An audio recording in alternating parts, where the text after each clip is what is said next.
अच्छा, पाकिस्तानी प्रॉफिट से बात कर लेते हैं बड़े दिनों बाद। हेलो हेलो, माइक अनम्यूट कर लें जी। पाकिस्तानी प्रॉफिट गालिब भाई आवाज आ रही है? आ रही है जी। अच्छा, वरुण का सुपर चैट मिस हो गया जी। सिख गुरुज वर लेस ब्राह्मणवादी in their era but probably not enough for today. They did not put enough Clorox to the system. बिल्कुल जी, ये बात तो है कि जारी बात है, पुराने लोगों के जमाने की सोच आज के बराबर तो नहीं हो सकती। हाँ जी, हाँ जी जनाब, क्या बात करेंगे? जी गालिब भाई शुक्रिया। और आप मुझे लेने का। गालिब भाई आपने ये खबर भी सुनी होगी कि इंडिया सऊदी अरेबिया जो है वो इंडिया में मेरे ख्याल $44 बिलियन की ना रिफाइनरी बिल्ड करने जा रहा है। बहुत बड़ी रिफाइनरी है। और इन्हीं दिनों ना इसी दौरान एक और खबर आई कि शायद दुनिया की सबसे बड़ी मस्जिद जो है ना वो पाकिस्तान में बिल्ड करने जा रहा है सऊदी अरेबिया। वो जो वो एक मस्जिद तो वो जमात इस्लामी यूनिवर्सिटी में बनाने लगा है। हाँ जी, वही उस इस्लामी यूनिवर्सिटी में मस्जिद बनाने लगा है।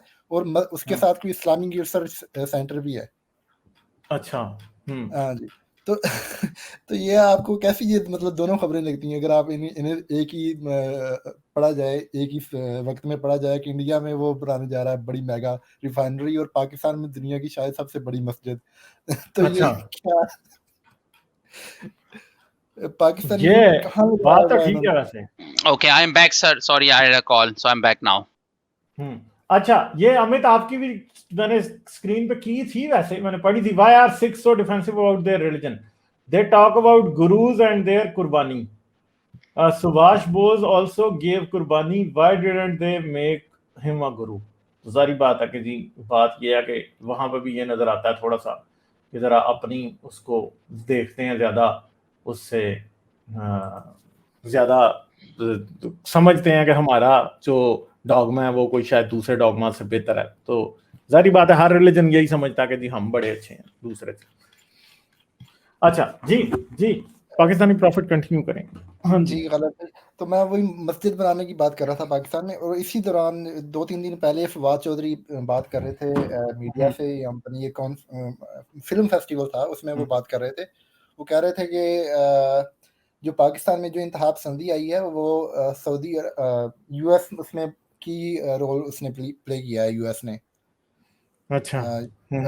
जब सोवियत यूनियन थी अफगानिस्तान में तो यूएस ने और सऊदी अरेबिया ने मिलकर पाकिस्तान में एक जो रेडिकल इस्लाम था वो लेके आए।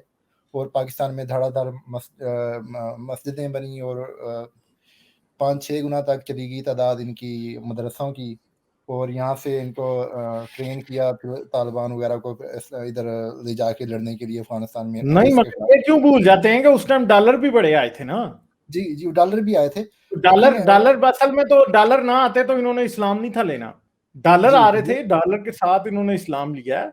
डॉलर ना होते तो इन्होंने इस्लाम लेना था। और इनकी मर्जी थी कि डॉलर का इनकार कर देते तो साथ ही रेडिकल इस्लाम भी नहीं आना था। जी पाकिस्तान बिल्कुल, में वो बड़ा तो अच्छा सा मासूम सा कंट्री होना था। आज मेन बात तो ये है कि भाई इनकी नजर डॉलरों पे थी, इनको पता ही नहीं था कि ये रेडिकल इस्लाम भी हमने अपने ऊपर नाफिज कर लेना है। ठीक है जी। हाँ।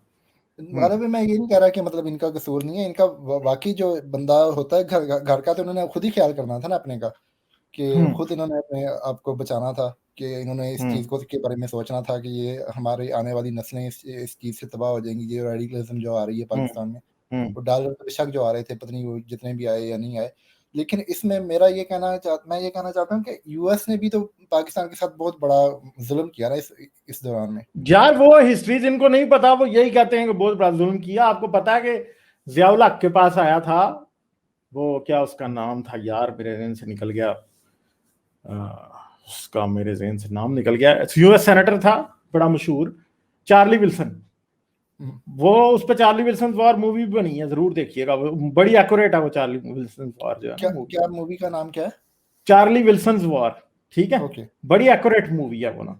ठीक है, उन्होंने सही। चार्ली विल्सन ने किताब लिखी थी। वो आया पाकिस्तान। ठीक है, वो पाकिस्तान आया। अमेरिका जो था वो पाकिस्तान को अफगानिस्तान में जो सिचुएशन बनी हुई थी उससे सालाना डील करने के लिए सिर्फ 5 मिलियन अमदाद देता था। $5 मिलियन। ठीक है, वो आया पाकिस्तान, जियाउल हक उसके ऊपर चढ़ गया। उसने कहा तुम इतने से पैसे दे रहे हो, हम कैसे डील करें? वो इधर हमला करने वाला है, वो गर्म पानी में पहुंच जाएगा, ये हो जाएगा वो हो जाएगा। बड़ा जी उसने शोर मचाया ना, ठीक है। जब उसने शोर मचाया तो उसने क्या कहा जी कि जब उसने शोर मचाया तो फिर उसने कहा ठीक है जी मैं जाके बात करूंगा।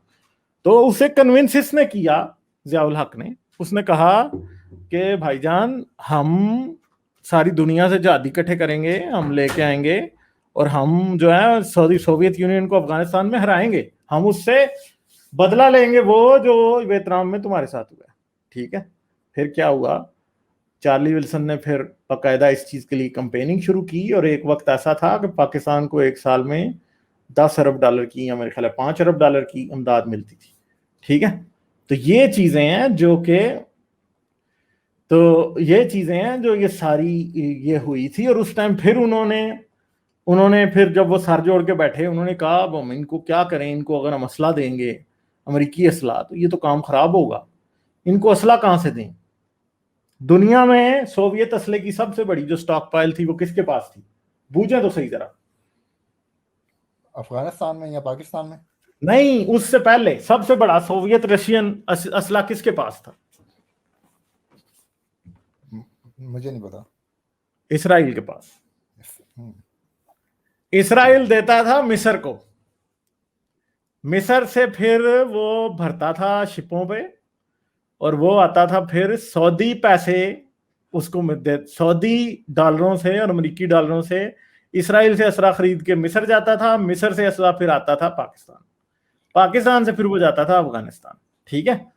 तो ये सऊदिया, इसराइल, अफगानिस्तान, पाकिस्तान, मिस्र, अमेरिका, ये सारे एक ही जगह पे क्या थे, ये सब के सब एक ही थाली के चट्टे बट्टे थे और ये सारे मिले हुए थे इस मामले में साथ। जी गौरव तो भाई, अब मुझे आप ये बताएं। यही मैं कहना चाहता हूँ। मैं ये नहीं कह रहा कि मतलब पाकिस्तान बेकसूर था, पाकिस्तान का पहले नंबर पे कसूर है, कसूरवार है। मैं ये कहना चाहता हूँ कि अमेरिका जो सुपर पावर था उसने उसकी जो जिम्मेदारी बनती थी एक तरह से फ्यूचरिस्टिक अप्रोच के हिसाब से, उसने वो नहीं ली।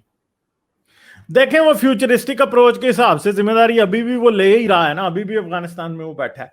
एक बड़ी सिंपल सी बात ये है कि देखें, उसने तो सोल्यूशन इनसे मांगा था ना, इन्होंने सऊदी इस्लाम एक्सपोर्ट किया तालिबान को, तालिबान जो है वो लड़ते रहे वहां पे।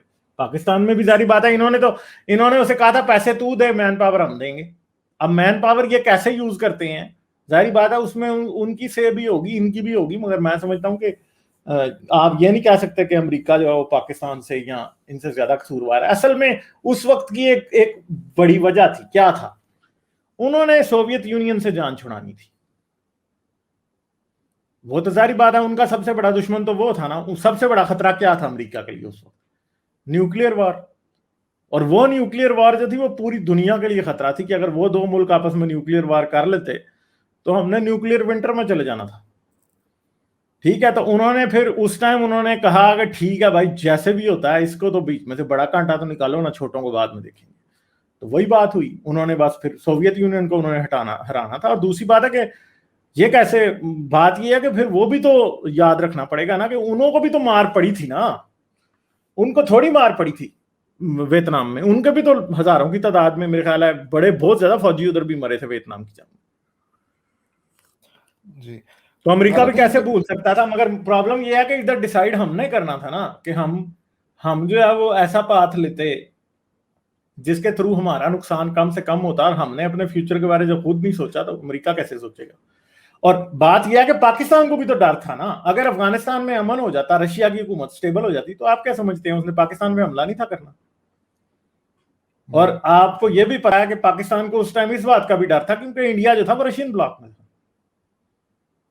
इंडिया जो था वो रशियन ब्लॉक में था। तो पाकिस्तान को वाकई दो फ्रंट्स पे जंग का बहुत बड़ा खतरा था पाकिस्तान।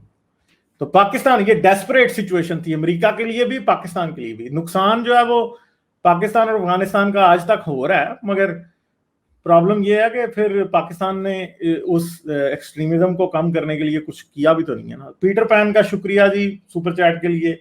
और ये हरमनमीत सिंह ने कहा है Tom Hanks played Charlie Wilson and Om Puri Zia. हाँ बिल्कुल, बहुत बहुत जबरदस्त है जी, ये मुझे याद आ गया, ओम पुरी ने ज़िया प्ले किया था, टॉम हैंक्स का तो मुझे याद था। बड़ी अच्छी मूवी है, देखिएगा जरूर। अच्छा गौरव भाई, एक इसी न्यूक्लियर विंटर से बात याद आई, पिछले साल 2020 में एक छोटी सी मैंने इंडियन न्यूज़ चैनल पे ही ना देखी थी एक वीडियो कि वो कह रहे थे कि चाइना जो है वो वेदर कंट्रोल करने की तरफ जा रहा है। उसने कामयाब तजर्बे किए हैं।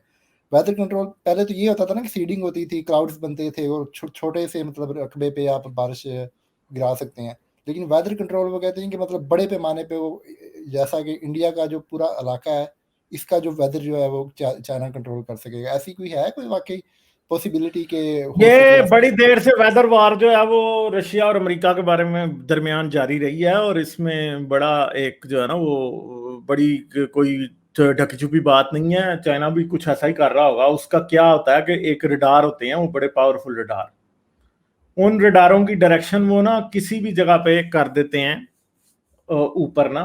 जमीन का जो एक ओजोन है, ओजोन से ऊपर एक आयोनिक लेयर होती है जिसके अंदर इलेक्ट्रिक मतलब जो है ना वेव्स होती हैं। वो क्या करते हैं, जब नीचे से रडार मारते हैं ना तो क्या होता है, वो आयोनिक लेयर जो है ना वो ऊपर हो जाती है, ठीक है। और जमीन का जो एटमॉस्फेयर होता है ना, उस जगह पे उसे एक और जगह मिल जाती है जहां पे वो जा सकता है। तो क्या होता है, उस जगह पे एक लो प्रेशर रीजन बन जाता है, ठीक है। तो ये इंडिया, अमेरिका और रशिया एक दूसरे के साथ करते रहे हैं ये कि इस जब ये उधर से वो जोन को ऊपर कर देते हैं ना, थोड़ा सा ऊपर लो प्रेशर स्ट्रेटोस्फेयर में, और गैस ऊपर चली जाती है, उधर लो प्रेशर रीजन बनता है। उसकी वजह से क्या होता है, सारे बादल उधर जाना शुरू होते हैं। और इवन के कुछ लोग तो ये भी कहते हैं जो अमेरिका में हर साल तूफान आ जाता है इसके पीछे रशिया है। कॉन्स्पिरेसी थ्योरी है, मगर अमेरिका और रशिया ये दोनों ये काम करते रहे हैं पीछे, और अभी हो सकता है चाइना भी कर रहा हो, क्या पता। हाई एनर्जी रेडार ये काम करते हैं। तो साइंटिफिकली ये वाकई प्रूव है कि ये हो सकता है। ये साबित है जी, ये हो कह सकता कर चुके हैं। इसका क्या मगर नाम है? बहुत लार्ज स्केल पे नहीं किया, पता नहीं अब किस स्केल पे अभी पॉसिबल है करना। हार्ड टेक्नोलॉजी है जी ये, बिल्कुल। तो बस हम कमर ने बता दिया, वेदर कंट्रोल वार। हार्ड टेक्नोलॉजी तो बहुत पुरानी बात है गौरव भाई, वो तो अमेरिका यूज करता है। वो भी यही कर रहा होगा ना, इसके अलावा वो क्या कर रहा होगा, और अब मुझे ये नहीं पता। हाँ, मगर एक और चीज है कि पाकिस्तान, इंडिया में और बांग्लादेश में जो है ना पानी की किल्लत, वो इसलिए हो जाएगी चाइना की वजह से, क्योंकि वो क्या कर रहा है, उसने जो है ना वो कर दिए हैं, क्या कहते हैं, वो डैम बनाई जा रहा है ना। ये जो दरिया इंडिया के जितने भी तिब्बत से आ रहे हैं ना उनके ऊपर, बांग्लादेश तो अगले 5-7 साल में बहुत ज्यादा पानी का इशू बन जाएगा बांग्लादेश में, ठीक है। जितना पानी वो ऊपर से छोड़ेगा उतना ही पानी बस आ सकेगा, उसके अलावा नहीं।